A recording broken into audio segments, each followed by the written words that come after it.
Hello friends, welcome to institute of intend softwares में हूं विपिन।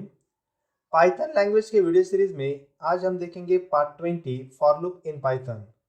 इस पार्ट में हम सबसे पहले फॉर लूप के सिंटैक्स को कवर करेंगे और सिंटैक्स होने के बाद हम इसके ऊपर दो तीन एग्जांपल्स भी करेंगे और साथ ही हम ये देखेंगे कि पाइथन लैंग्वेज में फॉर लूप के साथ एल्स सूट को कैसे यूज करना है। तो इस वीडियो को आप लास्ट तक देखिए ताकि फॉर लूप के बारे में सारी बेसिक बातें आपकी क्लियर हो जाए और साथ ही आपको ये भी समझ में आए कि फॉर लूप के साथ हम एल्स को कैसे यूज कर सकते हैं। तो चलिए स्टार्ट करते हैं और सबसे पहले हम फॉर लूप के सिंटैक्स को देखते हैं। यहाँ पर मैंने फॉर लूप के सिंटैक्स को भी स्पेसिफाई किया है, लेकिन उसके पहले मैं आपको एक थियोरेटिकल लाइंस पढ़ के दिखाता हूँ। The for loop in Python is used to iterate the statements or part of the program several times। यानी कि आपको फॉर लूप को कब यूज करना है, जब भी आपको किसी भी स्टेटमेंट्स को या फिर किसी भी नंबर ऑफ लाइंस के कोड को मल्टीपल टाइम एग्जीक्यूट करना हो, सेवरल टाइम एग्जीक्यूट करना हो, तो ऐसे समय आप फॉर लूप का यूज कर सकते हैं। और फॉर लूप का यूज कैसे करना है इसके लिए मैंने यहाँ पर सिंटेक्स भी स्पेसिफाई किए हैं। अगर आपको प्रोग्राम्स में फॉर लूप यूज करना है तो सबसे पहले आपको यूज करना है फॉर कीवर्ड, उसके बाद इटरेटर वेरिएबल। इस इटरेटर वेरिएबल की जगह पे आप कोई भी वेरिएबल्स का नाम दे सकते हैं। उसके बाद इन कीवर्ड और उसके बाद सीक्वेंस। सीक्वेंस यानी कि आपको कहां से वैल्यू रिट्राइव करनी है, और सीक्वेंस होने के बाद आप उस फॉर लूप के अंदर मल्टीपल लाइन का कोड लिख सकते हैं। तो फॉर लूप में आपने जो भी कोड लिखा वो कब तक एग्जीक्यूट होगा, जब तक इस सीक्वेंस में वैल्यू होगी तब तक। मान लीजिए इस सीक्वेंस में 5 वैल्यूज है, तो आपके फॉर लूप का कोड भी 5 टाइम्स एग्जीक्यूट होगा। अगर आपके सीक्वेंस में 100 वैल्यूज है तो फॉर लूप का कोड आपका 100 टाइम्स एग्जीक्यूट होगा। यानी कि फॉर लूप का कोड टोटली डिपेंड्स होगा सीक्वेंस के ऊपर। सीक्वेंस जब तक ट्रू होता जाएगा तब तक ब्लॉक एग्जीक्यूट होगा, और जब सीक्वेंस फॉल्स होगा तब आपका ब्लॉक भी फॉल्स हो जाएगा, यानी कि आपका कोड भी एग्जीक्यूट नहीं होगा। अब हम इसके ऊपर दो तीन एग्जांपल्स करेंगे। हो सकता है कि फॉर लूप के सिंटेक्स में आपको थोड़ा डिफिकल्ट लगता हो, ये इटरेटर वेरिएबल्स क्या है, ये सीक्वेंस भी क्या है, इसे कैसे यूज करना है, लेकिन एग्जांपल्स होने के बाद ये फॉर लूप आपको बहुत ही ईजी लगेगा और बहुत ही ईजी है। अगर आप इस फॉर लूप को बाकी लैंग्वेज के साथ कंपेयर करेंगे ना, सी लैंग्वेज, जावा लैंग्वेज, तो उन लैंग्वेज के कंपेयर में पाइथन के फॉर लूप को यूज करना बहुत ही सिंपल है। तो चलिए अब हम इसके ऊपर दो तीन एग्जांपल्स करते हैं। तो मैं सबसे पहले नोटपैड को ओपन कर लेता हूँ। ठीक है, नोटपैड को मैंने ओपन किया है और यहाँ पर मैंने प्रोग्राम को ऑलरेडी सेव किया है demo.py नाम से, और इस कोड को मैंने सेव किया है ई ड्राइव पे। तो चलिए स्टार्ट करते हैं। सबसे पहले मुझे क्या करना है, एक स्ट्रिंग को डिक्लेयर करना है और उस स्ट्रिंग्स में जितने भी कैरेक्टर्स है उन कैरेक्टर्स को सेपरेट करके प्रिंट करना है। तो मान लीजिए वेरिएबल x और यहाँ पर मैंने स्टोर किया हेलो। अब अगर मैं इस x को डायरेक्टली प्रिंट कर लेता हूँ तो x मुझे डायरेक्टली प्रिंट हो जाएगा, आउटपुट में मुझे हेलो भी प्रिंट होगा, लेकिन मुझे क्या करना है, इस x को फॉर लूप के साथ प्रिंट करना है। तो मैं कैसे प्रिंट करूंगा, सबसे पहले फॉर कीवर्ड, उसके बाद था इटरेटर वेरिएबल। अगर आपके ध्यान में होगा सिंटैक्स, तो फॉर के बाद हम यूज करेंगे इटरेटर वेरिएबल का। इटरेटर वेरिएबल तो आपको आप कुछ भी नाम दे सकते हैं, मैं यहाँ पर नाम देता हूँ y। उसके बाद इन कीवर्ड और उसके बाद सीक्वेंस। सीक्वेंस यानी कि आपके वैल्यूज, तो हमारी वैल्यू किस वेरिएबल्स में, x में, इसलिए मैं यहाँ पर यूज करूंगा x और उसके बाद कोलन। तो अब होगा क्या, x में जितने भी कैरेक्टर्स है वो सभी character one by one retrieve होंगे, सीक्वेंस से रिट्राइव होंगे और वो स्टोर हो जाएगी y में। तो यानी कि अगर मुझे प्रिंट करना हो तो मैं प्रिंट किसे करूंगा, y को। तो मैं प्रिंट कर लेता हूँ y, डबल कोट में एक मैसेज डालता हूँ कैर, कॉमा करके हम यहाँ पे प्रिंट करेंगे y को। तो अब इस x में टोटल 5 कैरेक्टर्स है, तो ये लूप 5 टाइम्स एग्जीक्यूट होगा और हर time one by one character retrieve होके y में स्टोर होंगे और वो y हमें प्रिंट हो जाएगा। ठीक है, मैं रन कर लेता हूँ। एक बार सेव कीजिए, कंट्रोल एस। रन करने के लिए पाइथन, फाइल का नाम डेमो है हमारे पास, पाइथन demo.py, एंटर। तो इस तरीके से आपको कैरेक्टर प्रिंट हो जाएंगे। यानी कि फॉर लूप जो है वो 5 कैरेक्टर होने की वजह से 5 टाइम्स एग्जीक्यूट हुआ, तो हमें 5 टाइम्स कैरेक्टर का मैसेज और हेलो वर्ड्स में हर एक कैरेक्टर हमें सेपरेट सेपरेट लाइन पे प्रिंट हो गई। अब मुझे सेकंड एग्जांपल करना है और सेकंड एग्जांपल्स में मुझे सिंपली 1 से लेकर 10 तक वैल्यू प्रिंट करनी है। तो मैं डायरेक्टली कैसे प्रिंट करूंगा, डायरेक्टली फॉर लूप का यूज कर लेता हूं मैं, फॉर कीवर्ड, उसके बाद इटरेटर वेरिएबल, आप कुछ भी नाम दीजिए, मैंने नाम दिया x, उसके बाद इन कीवर्ड, और अब मुझे 1 से लेकर 10 तक की रेंज स्पेसिफाई करनी है, क्योंकि मुझे 1 से लेकर 10 वैल्यू प्रिंट करनी है। तो अगर आपको कोई भी सीक्वेंस एक रेंज में स्पेसिफाई करना हो तो इसके लिए हम यूज करते हैं रेंज फंक्शन को, और उसके ब्रैकेट में हमें सिर्फ स्टार्टिंग और एंडिंग पोजीशन स्पेसिफाई करनी होती है।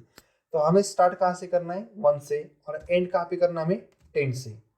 लेकिन जो रेंज फंक्शन होता है उसमें एंडिंग की वैल्यू एक्सक्लूसिव होती है, मतलब वो आउटपुट में प्रिंट नहीं होती। तो इसकी वजह से मैं यहाँ पर चेंज कर लेता हूँ 11, यानी कि अब ये लूप 1 से लेकर 10 तक जाएगा। उसके बाद मैं यहाँ पर लिखूंगा प्रिंट, और हमें प्रिंट किसे करना है अब, एक्स को, क्योंकि रेंज एक सीक्वेंस है जिसमें 1 से लेकर 10 तक वैल्यू स्टोर है, और वो सभी वैल्यू फॉर लूप के जरिए 1 बाय 1 रिट्राइव होगी और स्टोर होगी एक्स में। तो हमारी वैल्यू फाइनली एक्स में आ रही, इसलिए मैं यहाँ पर प्रिंट करूंगा एक्स को। प्रिंट डबल कोट में वैल्यूज और कॉमा करके हम यहाँ पे प्रिंट करेंगे एक्स को। एक बार सेव कीजिए, कंट्रोल एस, फिर मैं इसे रन करके देखता हूँ पाइथन डेमो.py। तो हमें 1 से लेकर 10 तक वैल्यू प्रिंट हो जाएगी। टोटल 10 वैल्यू थी, इसकी वजह से फॉर लूप का एग्जीक्यूशन 10 टाइम हुआ और हमें सभी वैल्यू सेपरेट लाइन पे प्रिंट हो गई।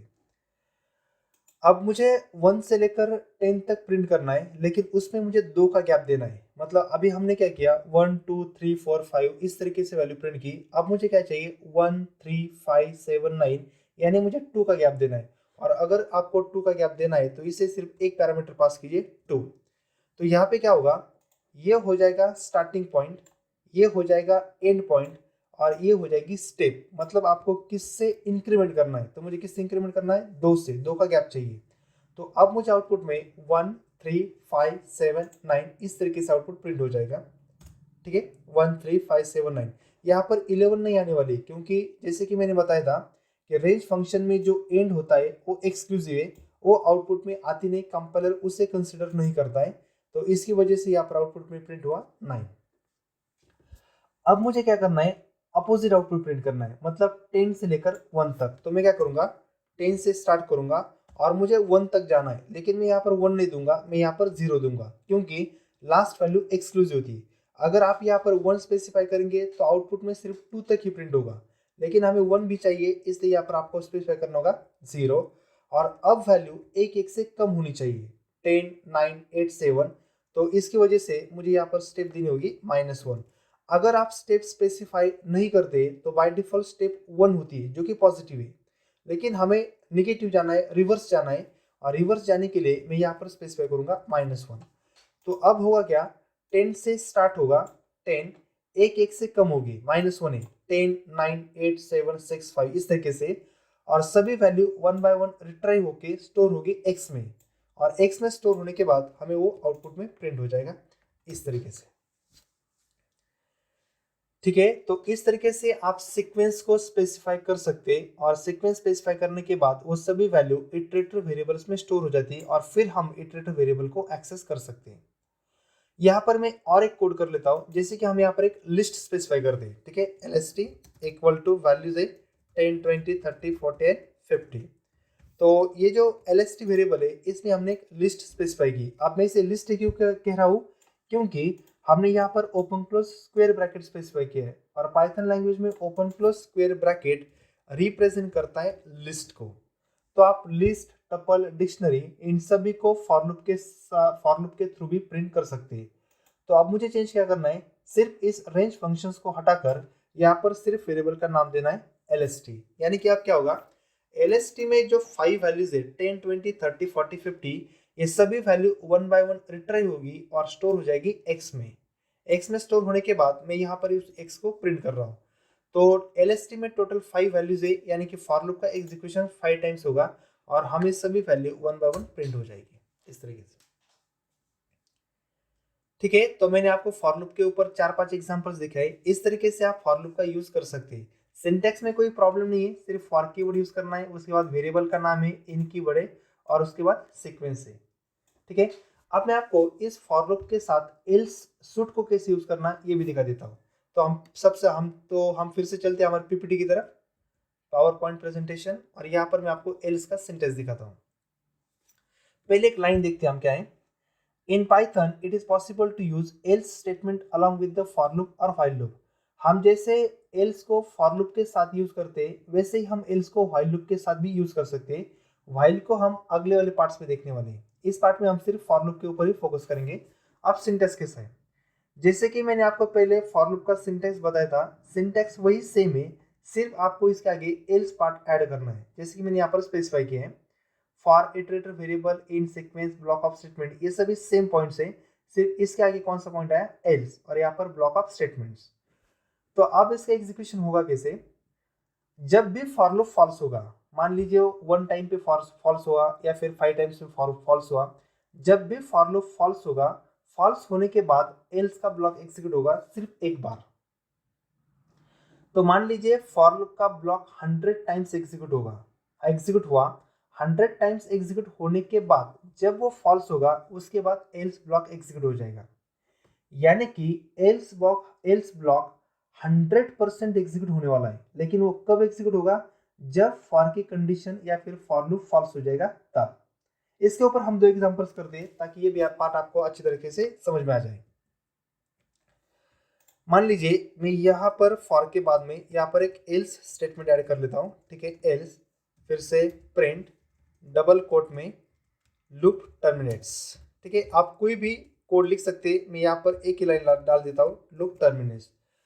तो अब होगा क्या, फॉर लूप में ये for loop total 5 times execute होगा, आपकी सभी वैल्यूज प्रिंट हो जाएगी, और जैसे ही 5 टाइम्स का इसका एग्जीक्यूशन कंप्लीट हो जाएगा उसके बाद एल्स का पार्ट एग्जीक्यूट होगा और हमें आउटपुट में प्रिंट हो जाएगा लूप टर्मिनेट्स। कंट्रोल एस, इसको मैं एक बार रन करके देखता हूँ, ठीक है। इस तरीके से मान लीजिए यहाँ पर मैं सिर्फ 2 ही वैल्यू स्पेसिफाई कर लेता हूँ। तो अगर मैंने यहाँ पर 2 ही वैल्यू स्पेसिफाई की तो फॉर लूप का एग्जीक्यूशन 2 टाइम्स ही होगा, और जैसे ही फॉर लूप का एग्जीक्यूशन खत्म हो जाएगा उसके बाद इमीडिएटली एल्स का ब्लॉक एग्जीक्यूट हो जाएगा, ठीक है। इसको मैं एग्जीक्यूट कर लेता हूँ demo.py, ठीक है। इसके ऊपर हम और एक एग्जांपल्स करते हैं, जैसे कि मैं सब पॉइंट्स कट कर लेता हूँ, हम एक न्यू एग्जांपल कर लेते हैं। फॉर, उसके बाद एक्स वेरिएबल, उसके बाद इन, उसके बाद रेंज फंक्शन, और मुझे क्या करना है 1 से लेकर 10 तक की वैल्यू प्रिंट करनी है, ठीक है। फिर से 1 से लेकर 10 तक की वैल्यू प्रिंट करनी है। तो यहाँ पर हमें फिर से कितना देना होगा 11। इसको प्रिंट कर लेते हैं हम, प्रिंट एक्स, ठीक है। और उसके बाद एल्स सूट, उसमें फिर से same line print double quote loop terminates, ठीक है। Control S. तो या इस प्रोग्राम्स में पहले फॉर लूप का एग्जीक्यूशन 1 से लेकर 10 तक हो जाएगा, और 1 से लेकर 10 तक एग्जीक्यूशन होने के बाद कंपाइलर एल्स ब्लॉक को एग्जीक्यूट करेगा और आउटपुट में प्रिंट करेगा हमें लूप टर्मिनेट्स। मैं इसको रन कर लेता हूँ, ठीक है, इस तरीके से। लेकिन अब मैं क्या करता हूँ, इसको अपोजिट कर लेता हूँ, यानी कि मुझे 10 से लेकर 1 तक जाना है, ठीक है। यहाँ पर 0 लिख देता हूँ। तो अब क्या होगा, कंपाइलर 10 से लेकर 1 तक जाएगा, और 10 से लेकर 1 तक जाने के बाद कंडीशन फॉल्स हो जाएगी, कंपाइलर एल्स ब्लॉक में जाएगा। लेकिन यहाँ पर मैंने स्टेप स्पेसिफाई नहीं किए, क्योंकि वैल्यू एक एक से कम होनी चाहिए, 10, 9, 8, 7 इस तरीके से। लेकिन यहाँ पर मैंने स्टेप को स्पेसिफाई नहीं किया है, गैप को स्पेसिफाई नहीं किया, इसकी वजह से ये कोड एग्जीक्यूट नहीं होगा, मतलब फॉर लूप पहले टाइम से फॉल्स हो जाएगा। और अगर फॉर लूप पहले टाइम ही फॉल्स होगा तब भी एल्स का ब्लॉक एग्जीक्यूट होगा। अब आपका आउटपुट देखिए कैसे प्रिंट हो जाएगा, ठीक है। लेकिन अगर आप स्टेप को स्पेसिफाई कर दे, हमें वैल्यू 1 से माइनस करनी है, तो अगर आप स्टेप को स्पेसिफाई करेंगे तो अब ये लूप 10 टाइम्स एग्जीक्यूट होगा, और 10 टाइम्स एग्जीक्यूट होने के बाद आपका एल्स ब्लॉक एग्जीक्यूट हो जाएगा। लेकिन मुझे आपको पॉइंट क्या दिखाना था कि अगर फॉर लूप पहले टाइम ही फॉल्स होता है तब भी आपका एल्स ब्लॉक एग्जीक्यूट होता है, ठीक है। एल्स ब्लॉक 100% एग्जीक्यूट होगा ही होगा, और वो कितने टाइम से एग्जीक्यूट होगा, सिर्फ एक ही टाइम एग्जीक्यूट होगा, ठीक है फ्रेंड्स। तो इस पार्ट में इतना ही था। तो अगर ये पार्ट आपको समझ में आया होगा तो इस पार्ट को लाइक कीजिए, चैनल को सब्सक्राइब कीजिए, और इस वीडियो को जितना हो सके उतना शेयर कीजिए ताकि आपके दोस्तों को भी इसका फायदा मिल सके। Thank you.